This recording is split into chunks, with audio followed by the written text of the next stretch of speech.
BBC প্রবাহে আপনাদের সবাইকে স্বাগত জানাচ্ছি আমি শারমিন রমা। শুরুতেই দেখে নেব আজ কি থাকছে।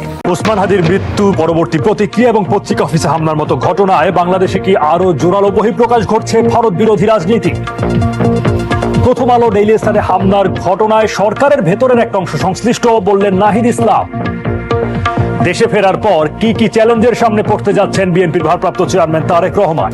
এসব নিয়ে বাংলাদেশ ট্রেন্ডিং। সঙ্গে আছেন বিশ্ববিদ্যালয়ের শিক্ষক এস.এম. শামীম রেজা। তার কথা তো শুনবই, আগে সাথে আপনারা মতামত জানাতে পারেন বিবিসি বাংলার ইউটিউব, ফেসবুক, ইনস্টাগ্রাম, এক্স হ্যান্ডেলে। এছাড়া ভিজিট করুন বিবিসি বাংলার ওয়েবসাইট।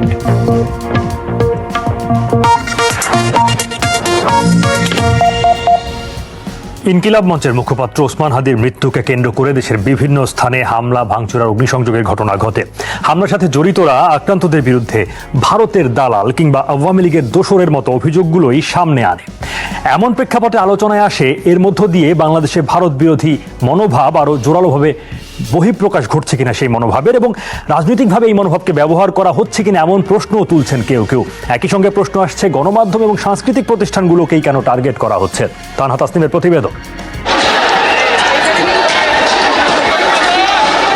বিজয় দিবসের দুদিনের মাথায় 18ই ডিসেম্বর রাতে দুটি শীর্ষ গণমাধ্যম ও সাংস্কৃতিক প্রতিষ্ঠানে একের পর এক নজিরবিহীন মব হামলার সাক্ষী হয়েছে বাংলাদেশ।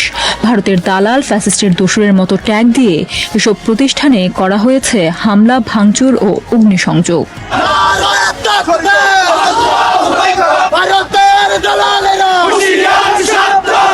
পর্যবেক্ষকরা বলছেন, স্বাধীনতা যুদ্ধের সময় ভারত বাংলাদেশকে সহযোগিতা করলেও পরবর্তী সময়ে সীমান্তে হত্যা, পানি বন্টন কিংবা অভ্যন্তরীণ বিষয়ে হস্তক্ষেপের মতো অভিযোগ ওঠায় বাংলাদেশে নানা সময়ে ভারত বিরোধী মনোভাব প্রকাশ পেয়েছে। গণ অভ্যুত্থানের পর ক্ষমতাচ্যুত প্রধানমন্ত্রী শেখ হাসিনা সহ আওয়ামী লীগের নেতাকর্মীরা ভারতে আশ্রয় নেওয়ার পর দেশটির সাথে বাংলাদেশের কূটনৈতিক সম্পর্কে তৈরি হওয়া নতুন টানাপোড়েনে তা তীব্র রূপ ধারণ করেছে। দীর্ঘদিন ধরে চলে আসা যে আধিপত্য, সেটার একটা প্রতিরোধের ব্যাপার সবসময় সক্রিয় থেকেছে। এর সঙ্গে যুক্ত হয়েছে পতিত সরকারের প্রতি তার যে সমর্থন। ফলে সবকিছু মিলিয়ে 24-এর গণ অভ্যুত্থান পরবর্তী যে বাংলাদেশ, সেখানে ভারত বিরোধিতা একটা নতুন মাত্রা এবং একটা বড় আকারে পেয়েছে। ভারত গত 15 বছর ধরে এখানে এই বৈষম্য বলেন, গণতান্ত্রিক ব্যবস্থার স্খলন বলেন, মানুষের প্রতি অমর্যাদা বলেন, মানবাধিকারের প্রতি অমর্যাদা বলেন, এই সবগুলো বিষয়ে সম্মিলিত একটা বোধ, নেতিবাচক বোধ থেকেই আমার ধারণা যে এখন এটা আধিপত্যবাদকে তারা প্রত্যাখ্যান করছে এবং সেই আধিপত্যের চেহারাটা তারা ভারতকে দিয়ে বোঝাবার চেষ্টা করছে। ওসমান হাদির হত্যাকারীরা ভারতে পালিয়ে গেছে। সামাজিক মাধ্যমে এমন প্রচারণার পর আবারও আলোচনায় আসে ভারত বিরোধী অবস্থান। এদিকে পুলিশ বলছে, হাদির হত্যাকারীরা দেশ ছেড়ে পালানোর বিষয়ে তারা এখনো নিশ্চিত নয়। আসামি বর্ডার পার হয়ে চলে গেছে কিনা এই বিষয়টা আমাদের কাছে সুনির্দিষ্ট তথ্য আমরা এখনো কনফার্ম হতে পারিনি। এখন যদি কোথায় আছে হলে তো তারা ধরে ফেলতাম। যদি আমাদের কাছে যদি ওইরকম নিউজটা থাকতো তাহলে তো ধরে ফেলতাম। বিশ্লেষকদের মতে, বাংলাদেশের রাজনীতিতে ভারত বিরোধী মনোভাবকে বিভিন্ন সময়ে ব্যবহার করা হয়েছে। সম্প্রতি দৈনিক পত্রিকা অফিস, সাংস্কৃতিক সংগঠন ছায়ানট ও উদীচী ভবন এবং গুড়িয়ে দেয়া ধানমন্ডি 32-এর বাড়িটি আবার ভাঙার সময় ভারত বিরোধী স্লোগান দিতে দেখা গেছে। সেই ঘটনার সময় প্রতিষ্ঠানগুলোর বিরুদ্ধে বক্তব্য দিতে দেখা যায় জামায়াতের সাথে সংশ্লিষ্ট ছাত্র সংগঠনের নেতাদের।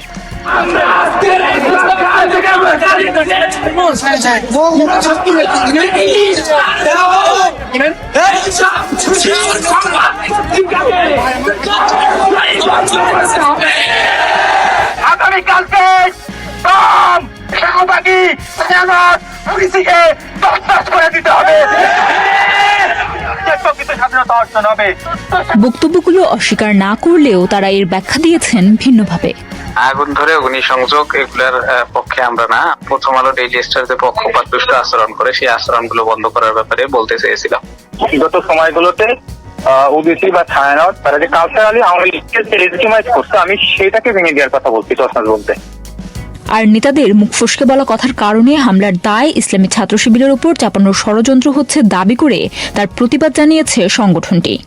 জুলাই আন্দোলনের মধ্য দিয়ে যেই পদ্ধতিতে ভারত তার প্রতিক্রিয়া জ্ঞাপন করেছে, তার কারণে ভারতের উপর রাগ বেড়েছে।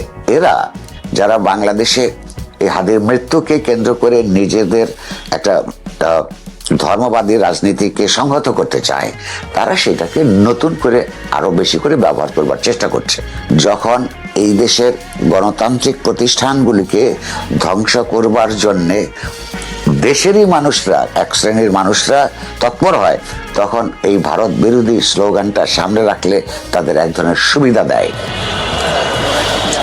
হামলাকারীরা এসে পৌঁছানোর আগে সরকারের উচ্চ পর্যায়ে সাহায্য চেয়েও না পাওয়ার অভিযোগ করেছে প্রথম আলো ও দ্য ডেইলি স্টার। এমনকি নিরাপত্তা বাহিনীর সদস্যরা এলেও মব থামাতে তারা সক্রিয় হয়নি বলে জানিয়েছেন প্রত্যক্ষদর্শীরা। ফলে এসব সহিংস কর্মকাণ্ডের পেছনে সরকারের প্রশ্রয় আছে বলেও মনে করছেন অনেকে।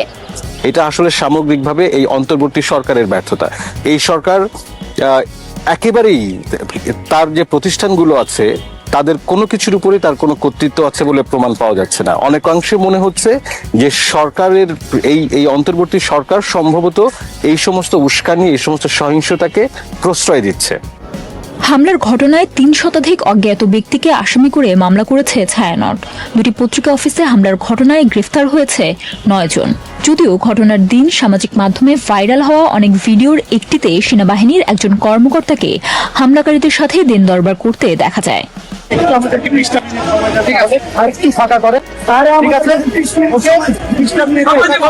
যে সরকার রাষ্ট্রের প্রতিষ্ঠিত আছে, তারা ডেইলি স্টার এবং প্রথম আলোতে অগ্নি সংযোগের পরে যতক্ষণ লাগিয়েছে সরকারের হস্তক্ষেপ করবার জন্য, সেটা এই সরকারের ব্যর্থতা। সরকারের ভেতরে এমন প্রশাসনের মধ্যে, তার ইউনিট সরকারের মন্ত্রিসভার মধ্যে এমন লোকেরা নিশ্চয়ই আছেন যারা এই ঘটনাটাকে ঘটতে দিতে চেয়েছেন।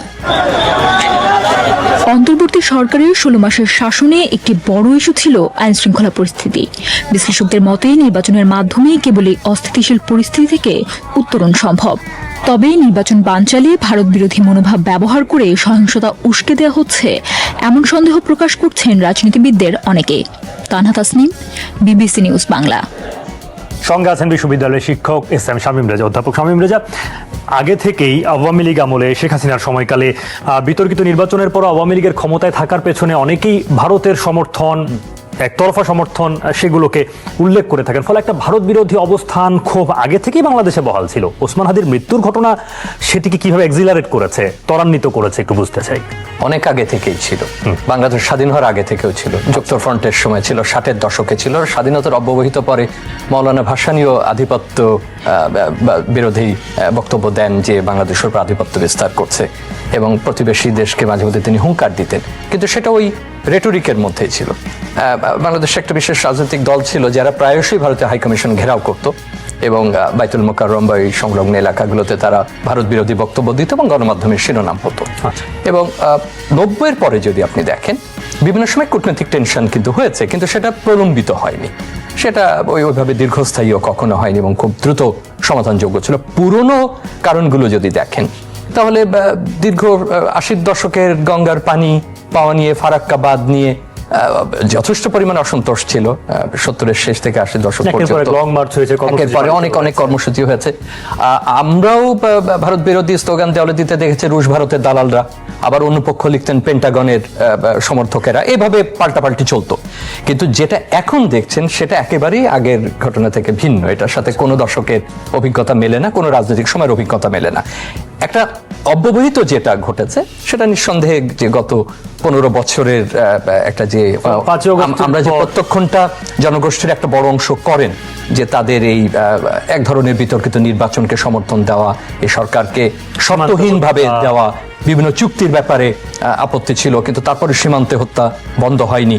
তিস্তার পানি বন্টনের ব্যাপারটা একাধিকবার সুযোগ হওয়ার পরেও একটা রাজ্যের অসম্মতি এবং ভারত কেন্দ্রেরও খুব বেশি আগ্রহ লক্ষ্য করা যায়নি। এর বাইরে তো অন্য ছোটখাটো ইস্যু যাচ্ছে। 5 আগস্টের পর সেইটা বড় আকারে আশ্রয় নিয়েছেন আছে, এবং তার বড় একটা অংশ যাদের বিরুদ্ধে অভিযোগ আছে, অন্য নেতাকর্মী, তারাও সেখানে আশ্রয় নিয়েছেন। টাকা পাচার ইত্যাদি সহ বহু কিছু আছে। কিন্তু দেখুন, আপনি লক্ষ্য করবেন যে গত বছর এই ঘটনার পরপরই কিন্তু ভারত বিরোধী যে প্রকাশটা সেটা খুব বড় আকারে আমরা রাস্তায় দেখতে পাই, সেটা তরুণদের মধ্যে দেখতে পাই, শিক্ষার্থীদের মধ্যে দেখতে পাই, বিভিন্ন বক্তব্যে সেটা ওঠে।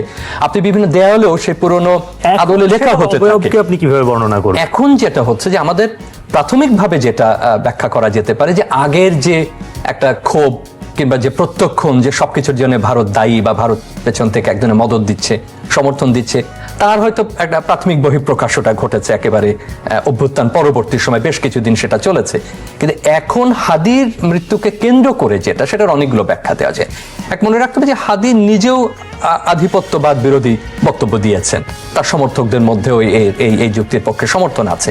কিন্তু এখন যারা দিচ্ছেন তাদের প্রত্যেককে আমরা আবার চিনি না, তাদের কারো আমরা রাজনৈতিক সংশ্লিষ্টতা দেখছি, এটা দক্ষিণপন্থী দলগুলোর সঙ্গে বা কিছু ধর্মপছন্দ দলগুলোর সঙ্গে তাদের যোগাযোগ আছে। কেউ এক ধরনের যেমন শিক্ষা প্রতিষ্ঠান থেকে তারা সংসদে নির্বাচিত হয়েছেন এমন ব্যক্তিদেরও আমরা বক্তব্য দিতে দেখছি। মধ্যে কি আপনি রাজনৈতিক উপাদান দেখেন যে রাজনীতিতে ব্যবহার করার মতো এই ক্ষোভটাকে? এটা যথেষ্ট রাজনীতিতে ব্যবহার করার সুযোগ আছে এবং এটা কেউ না কেউ এটা একটা সুবিধা নিতে চাইছে।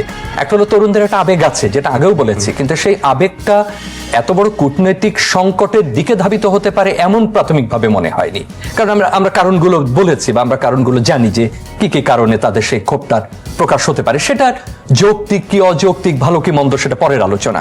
কিন্তু এখন যেটা ঘটেছে এই মৃত্যুর পরে এবং যে অভিযোগ করা হচ্ছে যে সম্ভাব্য হত্যাকারী সে ভারতে পালিয়ে গেছে, সেটা আরো ক্ষোভকে এটা ত্বরান্বিত করেছে। কিন্তু দেখুন সমিত, যেটা খুব গুরুত্বপূর্ণ, এটা রাজনৈতিক সুবিধা পাবে কেউ না কেউ, যেটা ঝুঁকি তৈরি করবে যে কেউ এখন কোনো যৌক্তিক বক্তব্য যদি দিতে চায় কূটনৈতিক দৃষ্টিকোণ থেকে বা অন্য কোনো পক্ষ থেকে, তাকে ভারত বিরোধী তকমা দেওয়া হবে।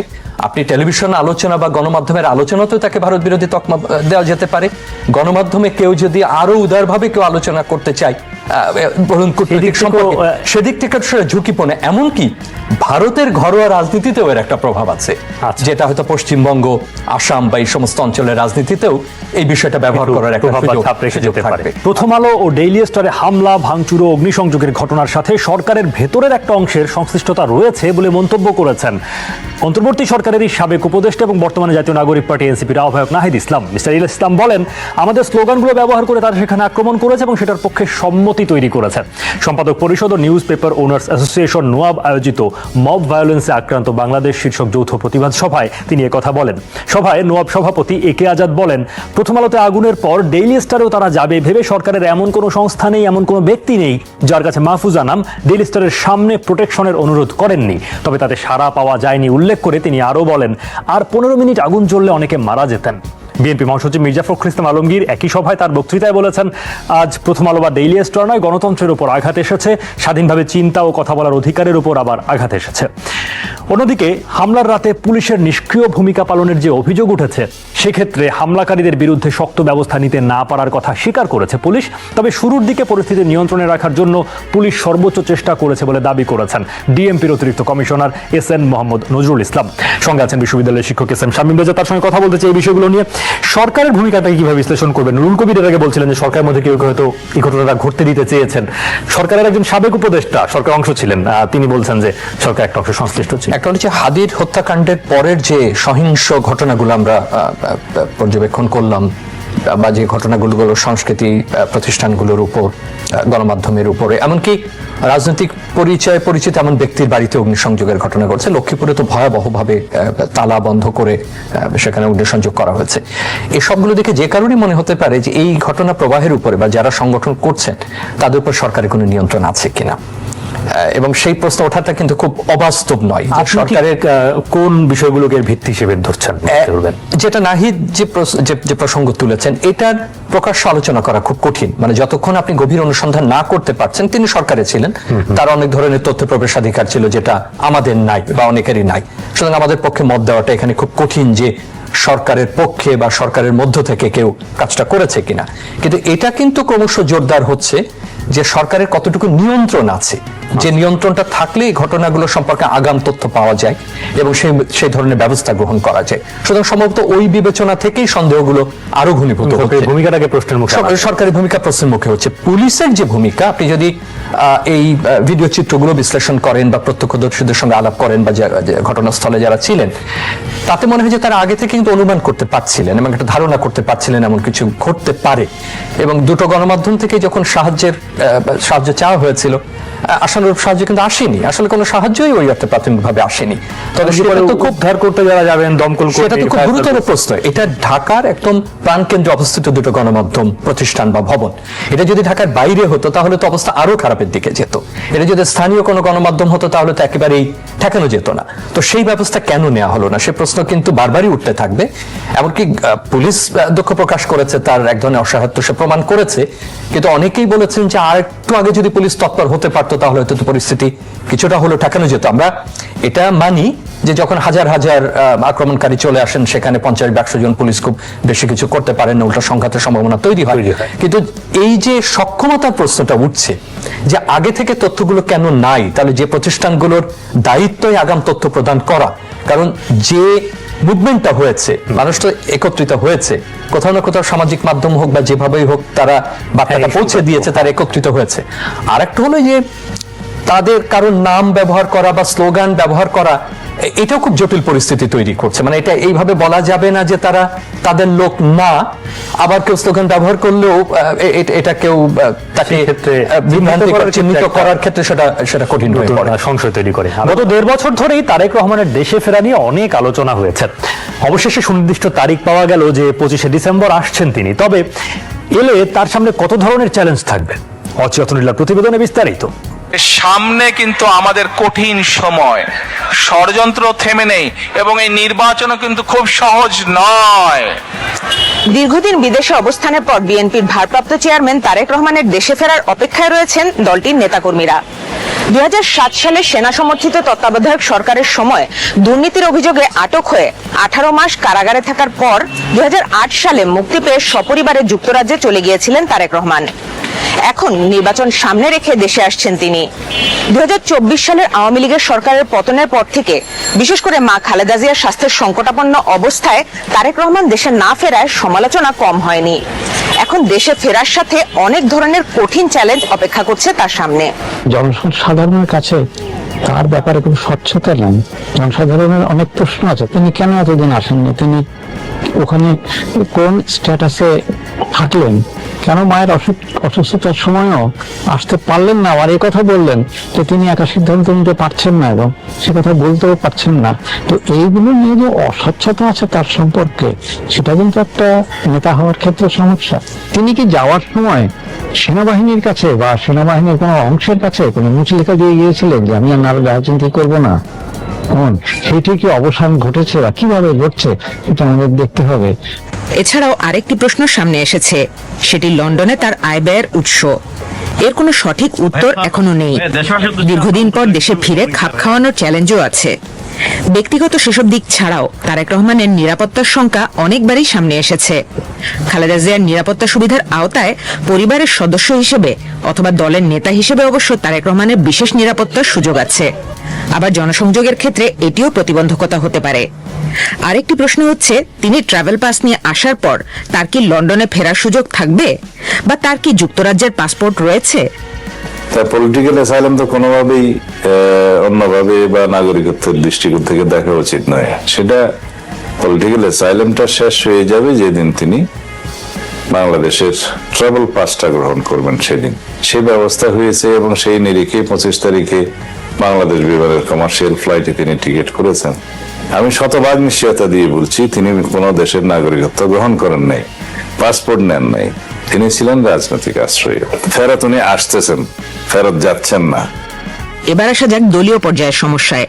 বড় দল হিসেবে অভ্যন্তরীণ কোন্দল সামাল দেয়া বা দলের শৃঙ্খলা ফিরিয়ে আনা হবে একটি বড় বিষয়।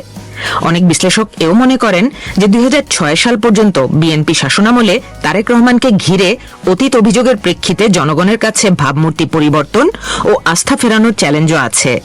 আবার নির্বাচনের মাঠে লন্ডন থেকে ফেরা তার ঘনিষ্ঠ নেতাকর্মী ও দেশের বিভিন্ন পর্যায়ের নেতারা বিএনপিতে গুরুত্বপূর্ণ অবস্থান পেতে প্রভাব বিস্তার করতে চাওয়া নিয়েও জটিলতা তৈরি হতে পারে। তিনি 18 বছর দেশের বাইরে, তিনি যতই ইন্টারনেট প্রযুক্তির মাধ্যমে যোগাযোগ রাখুন, নেতৃত্ব করুন, বলতে গ্রাউন্ড রিয়েলিটি বলে একটা প্রশ্ন আছে। যে সত্যি বাস্তব অবস্থাটা কেমন যখন মুখোমুখি হবে। তার বয়স্ক বৃদ্ধ নেতাদের মুখোমুখি, আবার বহু সংখ্যক তরুণ সমর্থকদের মুখোমুখি। তার দলের ক্ষেত্রে আছে অনেক সমস্যা, তাদের যে চাঁদাবাজি এবং দুর্নীতির সমস্যা, এবং তার প্রতিপক্ষ দলগুলো এটিকে বড় করে প্রচার করেছে। শীর্ষ নেতা হিসেবে জাতীয় নির্বাচন ঘিরে কৌশল নির্ধারণ বা অনিশ্চয়তা মোকাবেলা ছাড়াও অস্থিতিশীল রাজনৈতিক পরিবেশ, বিরোধী পক্ষের সমালোচনা বা চাপ, কূটনৈতিক পর্যায়ে অবস্থান, সাংগঠনিক নিয়ন্ত্রণ শক্ত করা, এমন বিভিন্ন বিষয়ও তার সামনে রয়েছে। অবশ্য বিএনপি নেতা সালাউদ্দিন আহমেদের মতে দেশের সার্বিক খারাপ অবস্থা আর মানুষের প্রত্যাশা পূরণের দিকগুলোই বড় চ্যালেঞ্জ। আর চাঁদাবাজির বিষয়ে তিনি বলছিলেন, এখানে অন্তর্বর্তী সরকারের আইনানুগ নিয়ন্ত্রণের ব্যর্থতা, বিগত সরকারের বিভিন্ন সংগঠনের সাথে সম্পৃক্তদের কর্মকাণ্ড, বিরোধী পক্ষের অপপ্রচার, এমন বিভিন্ন বিষয় থাকতে পারে। একই সাথে বিএনপি থেকে বহিষ্কৃত অনেককে ফেরত নেওয়া প্রসঙ্গে তিনি বলছিলেন, দলীয় শৃঙ্খলা ভঙ্গের কারণে কোনো সময় মাইনর কিছু অভিযোগের কারণে আমরা অনেক সময় অ্যাকশন নিয়েছি। সেটা দলীয় শৃঙ্খলা ভঙ্গের বিষয়টা তারা ক্ষমা চেয়ে দলের কাছে একটা সময় অব্যাহতি পেতে পারে, সেরকম ব্যবস্থা। কিন্তু গুরুতর কোনো অপরাধের সাথে জড়িত বা ব্যাপক কোনো অনাচারের সাথে জড়িত কেউ যদি সেরকম ক্ষমা পেয়ে থাকে, সেটা আপনারা নজরে আনতে পারেন। কিন্তু আইন শৃঙ্খলা নিয়ন্ত্রণের দায়িত্ব তো আমাদের হাতে নেই। সেটা যখন থাকবে তখন আমাদেরকে দোষারোপ করা যাবে না। হয় আমি কোনো স্বপ্নের মধ্যে নেই, আমরা আছি পরিকল্পনার মধ্যে। আমরা পরিকল্পনা করব, আমরা পরিকল্পনা বাস্তবায়ন করব। আওয়ামী লীগ শাসনামলে দেশে থাকা বিএনপির নেতাকর্মীরা যতটা ভোগান্তির মধ্য দিয়ে গেছেন, এখন নির্বাচনী মনোনয়নে সেসব নেতাকর্মী জায়গা না পাওয়ার অভিযোগও করেন অনেকে। নির্বাচনী অনিরাপত্তার শঙ্কা তো আছেই। তারেক রহমান দেশের রাজনীতিতে ফিরলে নেতাকর্মীদের মনোবলের দিক দিয়ে ইতিবাচক প্রত্যাশা অনেকের থাকলেও সব ধরনের চ্যালেঞ্জ মোকাবেলা করে জনগণের আস্থা কতটা ফেরাতে পারবেন সেদিকে নজর থাকবে অনেকের। অর্চিয়তন্দ্রিলা, বিবিসি নিউজ বাংলা। সঙ্গে আছেন বিশ্ববিদ্যালয়ের শিক্ষক এস এম শামীম রেজা। তারেক রহমানের জন্য প্রেক্ষাপটটা কেমন হয়ে দাঁড়াবে বলে মনে হয়? এসেই নির্বাচনের মাঠে নেমে যেতে হবে, কতটা চ্যালেঞ্জিং হবে? আমি আপনাদের এই অনুষ্ঠানে আগে বলেছিলাম, যখন উনি ঘোষণা দিয়েছেন ফিরতে পারেন, যদিও সেটা অনিশ্চিত ছিল, যে দলকে চাঙ্গা করেছে, মনোবলকে চাঙ্গা করেছে। উনি ফেরার পরে যতগুলো উদ্বেগের কথা বলা হলো, তার অনেকগুলো সম্ভবত থাকবে না। ওনার অভিবাসন অবস্থান কি, কিভাবে ছিলেন ও দেশে, কেন এতদিন আসতে দেরি হলো, কি কি কারণে হলো না, আমার মনে হয় এই আলোচনাগুলো খুব একটা জোরালো হবে না। বরং একটা সমবেদনার একটা জায়গা তৈরি হতে পারে, বা এমন যে তার মায়ের অসুস্থতার মুহূর্তে তিনি এত অনিশ্চয়তা সত্ত্বেও, যেটা উনি বলেছিলেন শুধু ওনার উপর নির্ভর করে না, আরো অনেক বিষয় আছে যেগুলো আমাদেরও জানা নেই, উনি ফিরেছেন, সেটা ইতিবাচক হতে পারে। কিন্তু মনে রাখতে হবে যে তার এই চ্যালেঞ্জগুলো নির্বাচনের আগে একরকম হবে, এবং বিএনপি ভালো করার সম্ভাবনা আছে। যদি সে ভালো করে তাহলে পরবর্তীতে আর এক রকম হবে। ঘরোয়া পর্যায়ে এখন যেগুলো দেখা, দলের চ্যালেঞ্জের কথা যেগুলো বলা হলো, দলের যারা মনোনয়ন পাননি কিন্তু ত্যাগী নেতা কর্মী, তারা কিন্তু একটা চাপ তৈরি করবেন, একটা অনুরোধের প্রত্যাশার জায়গা তৈরি হবে তার উপর, যে আপনি তাহলে আমাদের বিষয়টা দেখেন। বিএনপিতে অনেক বর্ষিয়ান নেতা তৈরি হচ্ছে, জ্যেষ্ঠ নেতা তৈরি হচ্ছেন, এবং অনেক তরুণরা এখনো কিন্তু নীতি নির্ধারণে জায়গা পাননি এখনো পর্যন্ত। এই ভারসাম্য কিভাবে তিনি তৈরি করবেন? নির্বাচনের আগে হঠাৎ করে এই ভারসাম্য আনা সম্ভব হবে না, কিন্তু নির্বাচনের পরে এটা আরো প্রকট হতে পারে আলোচনাটা। এবং ওই সুবিধা প্রাপ্তি যেটা বললেন, উনি দীর্ঘদিন প্রবাসে ছিলেন, 17 বছর, সেখানেও কিন্তু বিএনপি রাজনৈতিক তৎপরতা আছে, দেশের বাইরেও আছে, তারাও তার সঙ্গে ঘনিষ্ঠভাবে যোগাযোগ রেখেছেন এই দীর্ঘ সময়। আবার দেশে আসার পরে স্বাভাবিকভাবে প্রভাবটা কি এখানে তৈরি হতে পারে? আমরা কাউকে কিন্তু মনোনয়নে দেখছি, কাউকে বেশ দৃশ্যমান হতে দেখছি। এদের অনেককেই আমরা গত প্রায় 2 দশক ধরে আমরা বিলেতে দেখেছি, বা আমরা তাদের সম্পর্কে জানি। তারাও এখানে এসে যদি তার আনুকূল্য পেতে চান এবং নৈকট্য পেতে চান, একই সঙ্গে দেশের মধ্যে যারা আছে তারাও যদি তার অতি নৈকট্য পেতে চান রাজনৈতিকভাবে, সেটা একটা তার জন্য বড় চ্যালেঞ্জ। এর বাইরে যে কথাটা বারবার আমরা আলোচনা করি, যে উনি কি কাউকে কোনো কথা দিয়ে গিয়েছিলেন কিনা, রাজনীতি করবেন কি করবে না, এইটার খুব একটা মূল্য নেই রাজনীতিতে। কারোর কাছে কেউ এইভাবে আসলে স্বাক্ষর দিয়ে কেউ কিছু করে গেলেও, বা কার কাছে স্বাক্ষর দেবে এখনকার বাস্তবতায়, এবং কিন্তু আদৌ কোনো এর বাইরে খুব দ্রুত বলি একটা কূটনৈতিক চ্যালেঞ্জও কিন্তু তার আছে। যেমন বিএনপি সর্বশেষ যখন ক্ষমতায় ছিল তখন কিন্তু 10 ট্রাক অস্ত্রের মতো ঘটনা ঘটেছে, যেটা পার্শ্ববর্তী দেশের নিরাপত্তার সঙ্গে যুক্ত। সেইটা বিএনপি বড় দল হিসাবে, দলের দলের নেতা হিসাবে একটা দায়িত্ব কিন্তু তৈরি হবে যে যদি বিএনপি নির্বাচনে যেতে ভালো ফল আর এখানে যে বড় ঝুঁকিটা তৈরি হতে পারে তার উপস্থিতিতে বিএনপির যেমন জাগরণ হবে বা পুনরুজ্জীবন হবে, অন্যরাও প্রবলভাবে এমন হতে পারে একটা বিরোধিতার একটা জায়গা তৈরি করতে পারে, যেটা আমরা প্রথম অংশে আলোচনা করছিলাম, যেটা বড় চ্যালেঞ্জ হয়ে দেখা রাজনৈতিক চ্যালেঞ্জগুলো মাত্রা নিতে পারে। অনেক ধন্যবাদ বাংলাদেশ ট্রেন্ডিং এ সময় দেওয়ার জন্য। আজ মঙ্গলবার বাংলাদেশ হাইকমিশন অভিমুখে বিশ্ব হিন্দু পরিষদ বা বজরং দলের মতো সংগঠনগুলোর ডাকে যে বিক্ষোভ মিছিলের ডাক দেওয়া হয়েছিল, সেটাকে হাইকমিশন থেকে মোটামুটি 500 মিটার দূরে রিং রোড থেকে তারা যখন দুর্গাবাই দেশমুখ রোড ধরে আসছিলেন হাইকমিশনের দিকে, সেখানেই আটকে দেওয়া হয় এবং তারা সেখানে 350 থেকে 400 মতো বিক্ষোভকারী ছিলেন। তারা বাংলাদেশে হিন্দুদের ওপর নির্যাতনের বিরুদ্ধে নানা ধরনের স্লোগান দেন এবং পরে দিল্লি পুলিশ তাদেরকে অ্যারেস্ট দেখিয়ে কয়েকটি বাসে চাপিয়ে নিয়ে সরিয়ে নিয়ে যায়। দিল্লি পুলিশের একজন ডেপুটি কমিশনার, তিনি এই বিক্ষোভ সামলানোর দায়িত্বে ছিলেন, তিনি আজকে পুরো ব্যাপারটার তদারকি করেছেন। আজকের সঙ্গে গত শনিবার রাতে যে ঘটনা ঘটেছিল, অর্থাৎ যেদিন বাংলাদেশ হাইকমিশনারের বাসভবনের সামনে কয়েকজন বিক্ষোভকারী এসে বিক্ষোভ দেখিয়েছিলেন এবং বাংলাদেশের কর্মকর্তাদের বক্তব্য তারা সেখানে রাষ্ট্রদূতের প্রাণনাশের হুমকি পর্যন্ত দেন, সেই ঘটনার সঙ্গে এটার পার্থক্য হলো যে এখানে কিন্তু বিক্ষোভকারীদের অনেক আগেই, অর্থাৎ প্রায় 500 মিটার দূরেই আটকে দেওয়া হয়েছিল, অথচ সেদিন তারা একেবারে হাইকমিশনারের বাড়ির সামনে অর্থাৎ রাস্তার ওপরেই চলে আসতে পেরেছিলেন। এখানে বলে রাখা ভালো যে বাংলাদেশের হাইকমিশন কার্যালয়, মূল ভবনটি, প্রশাসনিক ভবনটি এবং রাষ্ট্রদূতের বাসভবন, এই দুটো একই কমপ্লেক্সে রাধাকৃষ্ণন মার্গের ওপরে, চাণক্যপুরীর, যেটা দিল্লির কূটনৈতিক এলাকা। এখানে বাংলাদেশের কর্মকর্তাদের যেটা বক্তব্য সেটা হচ্ছে যে বাংলাদেশের বিরুদ্ধে গত 1.5 বছরে এই ধরনের প্রতিবাদ বিক্ষোভ নতুন নয়। গত ডিসেম্বরেও আমরা দেখেছি এই হিন্দুত্ববাদী সংগঠনগুলো বাংলাদেশে হিন্দু নির্যাতনের বিরুদ্ধে প্রতিবাদ বিক্ষোভ করেছিল, কিন্তু গত ডিসেম্বরে কিন্তু সেই বিক্ষোভকে বাংলাদেশ হাইকমিশনের আশেপাশেও ঘেঁষতে দেওয়া হয়নি। চাণক্যপুরীর যেটা পুলিশ থানা, সেটার সামনেই তাদেরকে আটকে দেওয়া হয়েছিল গত বছর এবং সেখানেই মঞ্চ করে সাবেক রাষ্ট্রদূত বীণা সিকরি বা হিন্দুত্ববাদী নেতা সাধ্বী রিতাম্বারার মতো নেত্রীরা সেখানে বক্তৃতা দিয়েছিলেন, সেখানে ভাষণ দিয়েছিলেন তাদের হিন্দু নির্যাতনের বিরুদ্ধে ইত্যাদি ইত্যাদি। কিন্তু এবারে দেখা যাচ্ছে বিক্ষোভকারীরা অনেক কাছাকাছি চলে আসতে পেরেছেন এবং সেটা অবশ্যই বাংলাদেশের কর্মকর্তাদেরকে, কূটনৈতিক কর্মকর্তাদেরকে বিচলিত করেছে। আর আরও একটা ব্যাপার হচ্ছে যে শনিবারের রাতের ঘটনার পরদিন, অর্থাৎ রবিবার, ভারতের পররাষ্ট্র মন্ত্রণালয় যে বিবৃতি দিয়েছে, রণধীর জয়সওয়াল মন্ত্রণালয়ের মুখপাত্র যে বিবৃতি দিয়েছেন, তাতেও বিক্ষোভকারীদের এক ধরনের ডিফেন্ড করার প্রবণতা দেখা যাচ্ছে বলে বাংলাদেশ মনে করছে। অর্থাৎ সেখানে তিনি বলেছেন যে কোনো নিরাপত্তার ব্রিজ হয়নি বা বেড়া টপকানো, নিরাপত্তা বেষ্টনী টপকানোর ঘটনা ঘটেনি এবং যে কারণে বিক্ষোভকারীরা সেখানে এসেছিলেন, অর্থাৎ বাংলাদেশের ভালুকায় হিন্দু যুবক দীপু দাসের নৃশংস হত্যার প্রতিবাদ জানাতে, সেটাকেই এক ধরনের জাস্টিফাই করার টোন, জাস্টিফাই করার ভঙ্গি যেন দেখা যাচ্ছে ভারতের বিবৃতিতে, এটাও কিন্তু বাংলাদেশ মনে করছে। অন্যদিকে ভারতের কর্মকর্তাদের সঙ্গেও আমার কথা হয়েছে, তারা বলছেন যে পন্থায়, যেভাবে বাংলাদেশে দীপু দাসের হত্যাকাণ্ড সংগঠিত হয়েছে, তাতে ভারতের এবং বিশেষ করে ভারতের হিন্দুত্ববাদী সংগঠনগুলোর এই উষ্মা, এই আউটেজ, এটা স্বাভাবিক এবং সেই বিক্ষোভ, সেই ক্ষোভেরই বহিঃপ্রকাশ ঘটছে এই বিক্ষোভগুলোতে। ফলে এটা একটা স্বতঃস্ফূর্ত প্রতিবাদ বলে তারা বর্ণনা করছেন। ফলে এখানে বাধা দেওয়ার প্রশ্ন নেই, এইভাবেই তারা জিনিসটাকে ব্যাখ্যা করার চেষ্টা করছেন। ঘটনাগুলো যেভাবে ঘটছে তাতে দুতরফের ব্যাখ্যায় কিন্তু ফারাক আছে এবং এই ফারাকটাকে কেন্দ্র করেই আমি বলবো যে বাংলাদেশের অবস্থান এবং ভারতের অবস্থানের মধ্যে একটা সংঘাত তৈরি হচ্ছে এবং দিল্লিতেও উত্তেজনার পারদ চরচর করে বাড়ছে। আমরা জানি ইতিমধ্যেই বাংলাদেশ হাইকমিশন ভিসা ইস্যু করা বন্ধ করে দিয়েছে এবং এই ধরনের বিক্ষোভ প্রায় প্রতিদিনই সংঘটিত হচ্ছে, শুধু হাইকমিশনের সামনে বা হাইকমিশন অভিমুখে নয়, দিল্লি ইউনিভার্সিটি ক্যাম্পাসেও এই ধরনের বিক্ষোভ হয়েছে সম্প্রতি।